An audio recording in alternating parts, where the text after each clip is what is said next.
রিজিকের মালিক কে? আপনাকে আল্লাহ পাক যতটুকু রিজিক দিয়েছেন তাকদিরে লেখা আছে না? তাকদিরে লেখা আছে না? তাকদিরে লেখা আছে যেটা, সেটা কি আপনি না খেয়ে মরবেন নাকি? যদি আপনার তাকদিরে থাকে যে আপনি 50 বছর বাঁচবেন, আর 50 বছরে আপনি 500 মন চাল খাবেন, কথার কথা, ওই চালের এক দানা বাকি থাকতে আপনি মরবেন? মরবেন না। তাহলে রিজিক কি আমার সাথে সম্পৃক্ত না আল্লাহর সাথে সম্পৃক্ত? এই বিশ্বাসটা করতে হবে। তো দাড়ি রাখলে কি মেয়েরা পছন্দ করবে না নাকি?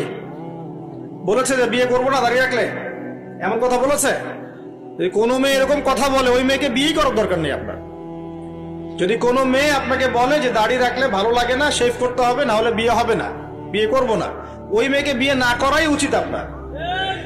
ওর তো মানে আপনাকে বিয়ে করার যোগ্যতাই হয়নি, ওর তো যোগ্যতাই হয়নি আপনাকে বিয়ে করার।